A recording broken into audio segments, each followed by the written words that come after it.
సంకల్ప సిద్ధ జీవితం, ద పర్పస్ డ్రివెన్ లైఫ్. మొదటి సంకల్పము, పర్పస్ 1. మీరు దేవుని ప్రీతి కోసం ప్రణాళిక చేయబడ్డారు. You are planned for God's pleasure. Chapter 10. దేవునికి లోబడుట ఆరాధనకు ప్రధానము, ద హార్ట్ ఆఫ్ వర్షిప్. మరియు మీ అవయవములను దుర్నీతి సాధనములుగా పాపమునకు అప్పగింపకుడి, అయితే మృతులలో నుండి సజీవులమనుకొని నీతి సాధనములుగా దేవునికి అప్పగించుడి. రోమీయులకు రాసిన పత్రిక 6వ అధ్యాయం 13వ వచనం. మనల్ని మనం దేవునికి సమర్పించుకోవడమే ఆరాధన యొక్క ప్రధాన అంశం. లొంగిపోవడాన్ని లేదా సమర్పణను దాదాపు ఎవరూ ఇష్టపడరు, ఎందుకంటే అది ఓడిపోవడాన్ని సూచిస్తుంది. ఎవరూ ఓడిపోవాలని కోరుకోరు. సాధారణంగా మనం సమర్పణ గురించి ఆలోచించినప్పుడు యుద్ధంలో ఓటమిని అంగీకరించడం లేదా బలమైన ప్రత్యర్థి ముందు తలదించుకోవడం అని ఊహించుకుంటాము.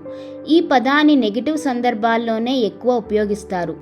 నేటి పోటీ ప్రపంచంలో మనం ఎప్పుడూ వదులుకోకూడదని మరియు ఎప్పుడూ లొంగిపోకూడదని నేర్పించబడ్డాము. Never give up and never give in. మనం లొంగిపోవడం, సమర్పించుకోవడం, విధేయత చూపించడం కంటే గెలవడం, విజయం సాధించడం గురించి మాట్లాడడానికి ఇష్టపడతాము. సమర్పించుకోవడం అనేది దేవుని అద్భుతమైన ప్రేమ మరియు దయకు సహజమైన ప్రతిస్పందన.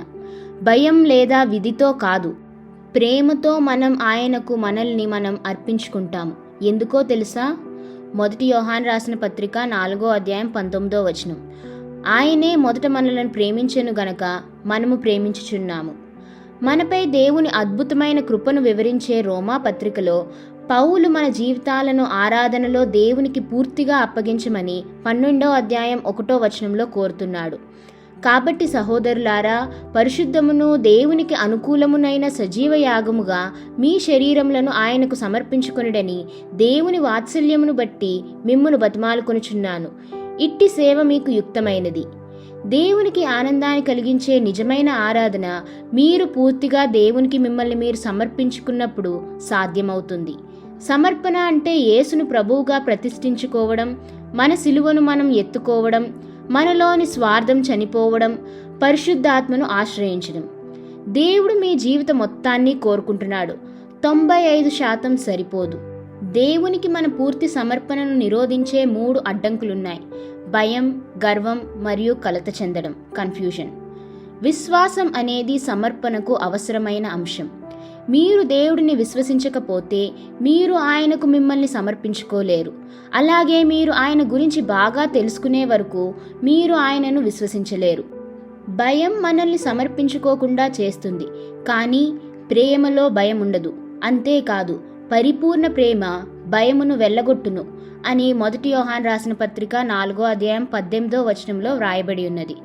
దేవుడు నిన్ను ఎంతగా ప్రేమిస్తున్నాడో మీరు ఎంత ఎక్కువగా గ్రహిస్తే సమర్పించుకోవడం అంత సులభం అవుతుంది. దేవుడు నిన్ను ప్రేమిస్తున్నాడనే దానికి అనేక ఆధారాలను మనం బైబిల్లో చూస్తాము. మొదటిగా, దేవుడు నిన్ను ప్రేమిస్తున్నాడని చెప్తున్నాడు. రెండవదిగా, మీరు ఎల్లప్పుడూ ఆయన దృష్టిలో ఉంటారు.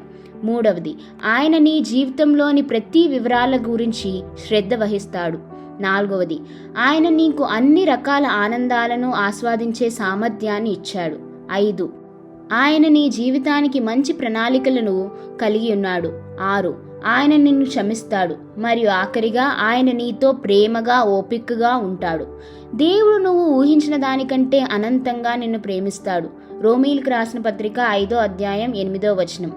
అయితే దేవుడు మన ఎడల తన ప్రేమను వెల్లడపరచుచున్నాడు. ఎట్లనగా, మనమింకనూ పాపులమై ఉండగానే క్రీస్తు మన కొరకు చనిపోయెను.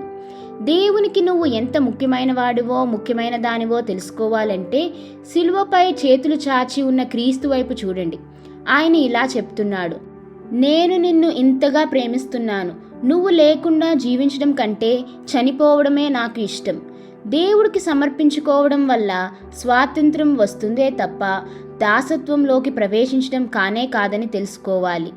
దేవుడు మన ఇష్టాన్ని విచ్ఛిన్నం చేయడానికి ప్రయత్నించడు, కానీ మనం ఆయనకు స్వేచ్ఛగా అర్పించుకునేలా మనల్ని తన వైపుకు ఆకర్షించుకుంటాడు. ఎందుకంటే ఆయన మన మీద అజమాయిషీ చేసే యజమాని కాదు, కానీ ఆయన మన రక్షకుడు, మన సహాయకుడు, సహోదరుడు. నియంత కాదు గాని మన స్నేహితుడని అనుభవపూర్వకంగా గుర్తించాలి. పూర్తిగా సమర్పించుకోవడానికి రెండవ అడ్డంకి మన గర్వం. మనం కేవలం జీవులమని, ప్రతిదానికి బాధ్యత వహించమని మనం అంగీకరించలేం. మన జీవితాల్లో చాలా ఒత్తిడికి కారణం మనమే పూర్తి కంట్రోల్ కలిగి ఉండాలనే కోరిక. జీవితం ఒక పోరాటం. మనం దేవుడిగా ఉండాలనుకుంటాము, కానీ ఆ పోరాటంలో మనం గెలిచే అవకాశమే లేదు. మనం అందరికీ ఆజ్ఞలు ఇవ్వడానికి ప్రయత్నిస్తున్నాము మరియు మనలోని దేవుని పనికి ఆటంకం కలిగిస్తున్నాము. మనం దేవుడిగా ఉండటానికి ప్రయత్నించినప్పుడు మనం కూడా సాతానులాగే అయిపోతాము. మనం ఎత్తుగా, తెలివిగా, బలంగా, మరింత ప్రభావవంతులంగా, మరింత అందంగా మరియు ధనవంతుల్లాగా ఉండాలని కోరుకుంటాము. మనం అన్నీ కలిగి ఉండాలని, అన్నీ చేయాలని కోరుకుంటాము మరియు అలా జరగనప్పుడు మనం కలత చెందుతాము. దేవుడు మనలో లేని లక్షణాలు ఇతరులకు ఇచ్చాడని గమనించినప్పుడు మనం అసూయపడతాము. సమర్పించుకోవడం అంటే ఏమిటి? దేవునికి సమర్పించుకోవడం అంటే సోమరితనానికి ఒక సాకు కాదు. అది మీ జీవితాన్ని త్యాగం చేయడం లేదా బాధలను ఎదుర్కోవడం. దేవుడికి సమర్పించుకున్నామంటే పిరికివాళ్ళమని కాదు, మన స్వంత ఆలోచనను వదులుకుంటున్నామని కాదు, మన వ్యక్తిత్వాన్ని అణచివేయడం కూడా కాదు. దేవుడు మీ ప్రత్యేకమైన వ్యక్తిత్వాన్ని ఉపయోగించాలని కోరుకుంటున్నాడు. సిఎస్ లూయిస్ ఇలా అన్నాడు: మనం ఎంత ఎక్కువగా దేవుని అధికారానికి మనల్ని మనం అప్పగించుకుంటామో అంత ఎక్కువగా యథార్థవంతులంగా తయారవుతాం. సమర్పించుకోవడం అనేది విధేయతలో ఉత్తమంగా ప్రదర్శించబడుతుంది. మీరు ఆయనకు విధేయత చూపించినప్పుడు మీరు యేసును మీ ప్రభు అని పిలవలేరు. రాత్రంతా చేపలు పట్టే ప్రయత్నంలో విఫలమైన తరువాత మళ్ళీ ప్రయత్నించమని యేసు చెప్పినప్పుడు సీమోను అనబడిన పేతురు యేసు మాటకు విధేయత చూపి సమర్పణను ప్రదర్శించాడు. లూకా సువార్త 5వ అధ్యాయం 5వ వచనం. సీమోను: ఏలినవాడా, రాత్రి అంతయు మేము ప్రయాసపడితిమి గాని మాకేమీ దొరకలేదు. అయినను నీ మాట చొప్పున వలలు వేతునని ఆయనతో చెప్పాను. సమర్పణను కలిగిన వ్యక్తులు ఏదీ అర్థం కానప్పటికీ దేవుని మాటకు విధేయత చూపుతారు. దేవునికి సంపూర్ణంగా సమర్పించుకున్న జీవితంలో మరొక అంశం నమ్మకం. అబ్రహాము దేవుని నడిపింపును నమ్మాడు. హన్నా దేవుని పరిపూర్ణ సమయం కోసం వేచి ఉంది. పరిస్థితులు ఆ విధంగా ఎందుకు జరిగాయో తెలియకుండానే యోసేపు దేవుని ఉద్దేశాన్ని విశ్వసించాడు. కీర్తనలు 37:7. యెహోవా ఎదుట మౌనంగా ఉండి ఆయన కొరకు కనిపెట్టుకొనుడి. మీరు మరింత కష్టపడడానికి బదులుగా మీరు ఎక్కువగా విశ్వసించాలి. మీరు విమర్శలకు స్పందించినప్పుడు మరియు మిమ్మల్ని మీరు సమర్థించుకోవడానికి తొందరపడినప్పుడు మీరు దేవునికి సమర్పించుకున్నారని మీకు తెలుస్తుంది. సమర్పణా హృదయాలు కలిగిన వ్యక్తులు ఉత్తమ సంబంధాలను నెలకొల్పుతారు. వీరు హక్కులను డిమాండ్ చేయరు మరియు స్వార్థపరులు కారు. చాలా మందికి వారి డబ్బు విషయంలో సమర్పించుకోవడానికి చాలా కష్టంగా ఉంటుంది. నేను దేవుని కోసం జీవించాలనుకుంటున్నాను, కానీ నేను వృద్ధాప్యంలో హాయిగా జీవించడానికి తగినంత డబ్బు సంపాదించాలని కూడా కోరుకుంటున్నాను అని చాలామంది అనుకుంటారు. ప్రభువు మత్తయి సువార్త 6వ అధ్యాయం 24వ వచనంలో అన్నట్లు మనం సిరికిని దేవునికిని ఒకేసారి దాసులముగా ఉండలేము. ఇదే అధ్యాయం 21వ వచనంలో నీ ధనం ఎక్కడ నుండునో అక్కడనే నీ హృదయం ఉండును అని ప్రభువు సెలవిచ్చాడు.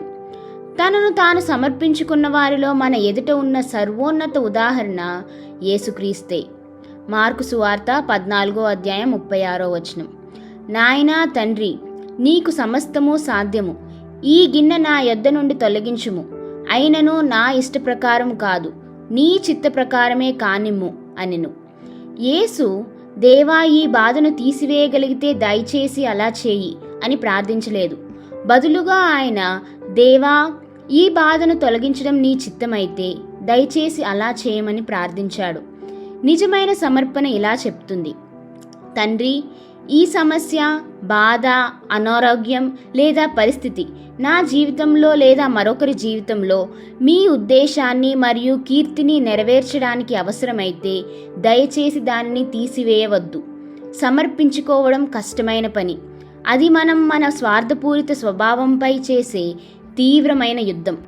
మీరు మీ జీవితాన్ని పూర్తిగా దేవునికి అప్పగించినప్పుడు మీరు ఎలాంటి ఆశీర్వాదం పొందుతారో బైబిల్ స్పష్టంగా చెప్తుంది. ముందుగా మీరు శాంతిని అనుభవిస్తారు. యోబు గ్రంథం 22:21. ఆయనతో సహవాసం చేసిన ఎడల నీకు సమాధానం కలుగును, అలాగున నీకు మేలు కలుగును. తరువాత మీరు స్వేచ్ఛను అనుభవిస్తారు. రోమీయులకు రాసిన పత్రిక 6వ అధ్యాయం 16వ వచనం. లోబడుటకు దేనికి మిమ్మును మీరు దాసులుగా అప్పగించుకొందురో అది చావు నిమిత్తముగా పాపమునకే గాని నీతి నిమిత్తముగా విధేయతకే గాని దేనికి మీరు లోబడుదురో దానికే దాసులగుదురని మీరెరుగరా? మూడవదిగా, మీరు మీ జీవితంలో దేవుని శక్తిని అనుభవిస్తారు. ఆయనకు మనలను మనం సమర్పించుకున్నప్పుడు సహింపజాలని శోధనలు, మనిషిని తారుమారు చేసే సమస్యలను సైతం ఆయన పటాపంచులు చేస్తాడని నమ్మాలి. యెహోషువ నేలమట్టుకు సాష్టాంగపడి యెహోవా దూతకు నమస్కారము చేసిన తరువాత ఆయన యెరికో మీద విజయం సాధించాడు. యెహోషువ గ్రంథం 5వ అధ్యాయం 13-14 వచనములు. విజయం సమర్పణ ద్వారా వస్తుందని మనం దీనిని బట్టి గ్రహించవచ్చు. సమర్పణ మనల్ని బలహీనులను చేయదు, అది మనల్ని బలపరుస్తుంది. మీరు దేవునికి మీ జీవితాలను సమర్పించుకుంటే మీరు మరి దేనికి కానీ ఎవరికి కానీ భయపడాల్సిన, లొంగిపోవలసిన అవసరం లేదు. సాల్వేషన్ ఆర్మీ వ్యవస్థాపకుడు విలియం బూత్ ఇలా అన్నాడు: ఒక వ్యక్తి దేవునికి ఏ మేరకు సమర్పించుకున్నాడనే దానిపైనే అతని గొప్ప శక్తి ఆధారపడి ఉంటుంది. దేవుడు ఉపయోగించేది సమర్పించుకున్న వ్యక్తులే. దేవుడు మరియను యేసు తల్లిగా ఎన్నుకున్నాడు. ఆమె ప్రతిభావంతురాలని లేదా ధనవంతురాలని లేదా అందమైనదని కాదు, కానీ ఆమె పూర్తిగా తన జీవితానికి దేవునికి సమర్పించుకున్నది కాబట్టి. దేవుని అసంభవమైన ప్రణాళికను దేవదూత వివరించినప్పుడు ఆమె ప్రశాంతంగా స్పందించింది. అందుకు మరియా, ఇదిగో ప్రభువు దాసురాలను, నీ మాట చొప్పున నాకు జరుగునుగాక అనెను. లూకాసు వార్త 1వ అధ్యాయం 38వ వచనం. దేవునికి సమర్పించుకున్న జీవితం కంటే శక్తివంతమైనది ఏదీ లేదు. కాబట్టి దేవునికి లోబడి ఉండుడి, అపవాదిని ఎదిరించుడి, అప్పుడు వాడు మీ యొద్ద నుండి పారిపోవును. యాకోబు రాసిన పత్రిక 4వ అధ్యాయం 7వ వచనం. చివరికి ప్రతి ఒక్కరూ ఏదో ఒకదానికి లేదా ఎవరో ఒకరికి లొంగిపోతారు. దేవునికి కాకపోతే మీరు ఇతరుల అభిప్రాయాలకు, డబ్బుకు, ఆగ్రహానికి, భయానికి లేదా మీ స్వంత గర్వం, కోరికలకు లొంగిపోతారు. మీరు మిమ్మల్ని దేనికి సమర్పించుకోవాలో ఎంచుకోవడానికి మీకు స్వేచ్ఛ ఉంది, కానీ ఆ ఎంపిక యొక్క పరిణామాల నుండి మీరు విముక్తి పొందలేరు. ఈ స్టాన్లీ జోన్స్ ఇలా అన్నాడు: మీరు క్రీస్తుకు మీ జీవితాన్ని సమర్పించుకోకపోతే మీరు గందరగోళాన్ని అనుభవిస్తారు. అందుకే దేవునికి సమర్పించుకోవడమే ఉత్తమ జీవిత విధానం. 2వ కొరింథీయులకు రాసిన పత్రిక 5వ అధ్యాయం 9వ వచనంలో పౌలు ఇలా అన్నాడు: కావున దేహమందున్నను దేహమును విడిచినను ఆయనకిష్టలమై ఉండవలెనని మిగులు ఆపేక్షించుచున్నాము. దేవుని ఆశీర్వాదాలు పొందకుండా మనకు ఎదురయ్యే అత్యంత కీలకమైన ఆటంకాలు ఇతరుల వల్ల మనకు కలగటం లేదు, కానీ ఆ ఆటంకాలన్నిటికీ కారణం మన స్వబుద్ధి, వ్యక్తిగత ఆశయం, మొండి గర్వం అని తెలుసుకోవాలి. మన స్వబుద్ధి మీదే దృష్టి కేంద్రీకరించినంత కాలం మన పట్ల దేవుని చిత్తాన్ని ఎన్నడూ సంపూర్ణం చేయలేము. కాబట్టి అన్నింటినీ దేవునికి అప్పగించండి. మీ పశ్చాత్తాపం, మీ ప్రస్తుత సమస్యలు, మీ భవిష్యత్ ఆశయాలు, మీ భయాలు, కలలు, బలహీనతలు, అలవాట్లు, బాధలు మరియు నిరాశలు. యేసుక్రీస్తును మీ జీవితంలో డ్రైవర్ సీట్లో కూర్చోబెట్టండి మరియు స్టీరింగ్ వీల్ నుండి మీ చేతులను తీసివేయండి. భయపడవద్దు. క్రీస్తులో ప్రావీణ్యం సంపాదించిన మీరు దేన్నైనా నిర్వహించగలరు. మీరు పౌలులాగా ఉంటారు. నన్ను బలపరచు వానియందే నేను సమస్తమును చేయగలను. ఫిలిప్పీయులకు రాసిన పత్రిక 4వ అధ్యాయం 13వ వచనం. ఏదేమైనా సమర్పించుకోవడం కేవలం ఒకసారి జరిగే సంఘటన కాదు. పౌలు ఇలా అన్నాడు: నేను దినదినమును చనిపోవచున్నాను. 1 కొరింథీయులకు రాసిన పత్రిక 15వ అధ్యాయం 31వ వచనం. సజీవ యాగం యొక్క సమస్య ఏమిటంటే అది బలిపీఠం నుండి బయటకు వచ్చేయగలదు. కాబట్టి మీరు మీ జీవితాన్ని రోజుకు 50 సార్లు సమర్పించుకోవలసి రావచ్చు. సమర్పణను మీరు రోజువారీ అలవాటుగా చేసుకోవాలి. లూకాసు వార్త 9వ అధ్యాయం 23వ వచనంలో యేసు ఇలా అన్నాడు: మరియు ఆయన అందరితో ఇట్లనెను, ఎవడైనను నన్ను వెంబడింపగోరిన ఎడల తన్ను తాను ఉపేక్షించుకొని ప్రతిదినము తన సిలువను ఎత్తుకొని నన్ను వెంబడింపవలెను. నేను మిమ్మల్ని హెచ్చరిస్తున్నాను, మీరు సంపూర్ణంగా సమర్పించుకున్న జీవితాన్ని గడపాలని నిర్ణయించుకున్నప్పుడు ఆ నిర్ణయం పరీక్షించబడుతుంది. కొన్నిసార్లు దీని అర్థం అసౌకర్యమైన, ఖరీదైన లేదా అసాధ్యమైన పనులు చేయడం. ఆ పనులు తరచుగా మనం ఇష్టపడి చేయాలని అనుకునే వాటికి ఖచ్చితంగా వ్యతిరేకమై ఉంటాయి. క్యాంపస్ క్రూసేడ్ ఫర్ క్రైస్ట్ వ్యవస్థాపకుడు బిల్ బ్రైట్ 21వ శతాబ్దపు గొప్ప క్రైస్తవ నాయకులలో ఒకరు. ఒక క్రూసేడ్లో 400 కోట్ల మందిలో సుమారు 150 కోట్ల మంది దేవుని అంగీకరించి ఆయనతో నిత్యత్వంలో గడపటానికి తీర్మానించుకున్నారు. నేను ఒకసారి బిల్ను, దేవుడు మీ జీవితాన్ని ఎందుకు అంతగా ఉపయోగించుకున్నాడు మరియు ఆశీర్వదించాడు అని అడిగాను. అందుకు అతడు ఇలా అన్నాడు: నేను యువకుడుగా ఉన్నప్పుడు నేను దేవునితో ఒక ఒప్పందం చేసుకున్నాను. ఈనాటి నుండి నేను క్రీస్తుకు బానిసను అని కాగితం మీద అక్షరాలు రాసి దాని కింద సంతకం చేశాను. మీరు ఎప్పుడైనా దేవునితో అలాంటి ఒప్పందంపై సంతకం చేశారా? లేదా మీరు ఇంకా మీ జీవితంపై దేవుని హక్కు గురించి దేవునితో వాదిస్తూ పోరాడుతున్నారా? ఇప్పుడు మీరు దేవుని దయ, ప్రేమ మరియు జ్ఞానానికి సమర్పించుకోవలసిన సమయం ఆసన్నమైంది. 10వ రోజు, నా సంకల్పమును గురించి ఆలోచించాల్సిన అంశం. సమర్పణ ఆరాధనకు కేంద్రము. గుర్తించుకోవలసిన వాక్యం: మరియు మీ అవయవములను దుర్నీతి సాధనములుగా పాపమునకు అప్పగింపకుడి, అయితే మృతులలో నుండి సజీవులమనుకొని నీతి సాధనములుగా దేవునికి అప్పగించుడి. రోమీయులకు రాసిన పత్రిక 6వ అధ్యాయం 13వ వచనం. పరిశీలనాంశం: నా జీవితంలో ఏ పాపమును బట్టి నేను దేవుని నుండి దూరంగా ఉంటున్నాను?